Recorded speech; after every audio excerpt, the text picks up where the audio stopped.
Hello everyone, good morning and happy Mahalaya. सबुदिन परिका मो माँ को धूप दे दुर्गा सूत्र पढ़ी कोचिंग बाहरी गली। कोचिंग जाऊ जाऊ सब मजामस्ती करी हल्ली दोहली कोचिंग गलु। देखला बेलू सार आस नथिले तो पिला सब गपसप करथिले। आसला बेलू देखिलु सांको गार्डन में केते मस्त मस्त रोज फुटी। तापर सब मंदिर गलु। कोचिंग बाटर गोटे मंदिर पड़े से सब गलु।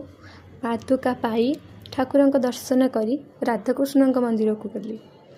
से राधाकृष्ण को दर्शन करी दहीबरा टी खाइली। आसला बेलू छोट छुआटा खेलुला ताकू देखी बहुत खुशी लगिला। रास्ता कड़े बिहार आसता लोक मैंने सब एमती हैंडमेड जिनस बिकुले।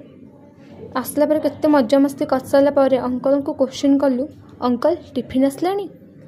देखला बेलू अंकल धरिके टिफिन आसले। आउ भोक संभाली न पारी अंकल सहित टिके गपसप करी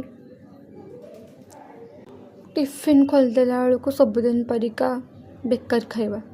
घर खाइबा अति सुंदर, घर खाइबा परिका आउ कौन सब खाइबा हो पार। तथापि बाध्य होइके सब खाइबा को पड़िबो। आमे तो डाली भजा के छूनी। बेसन तरकारी को भात आउ चकड़ा चकड़ी करके खाइलु। यही आम हॉस्टेलर मानक खाइबा। ओ कि दुख।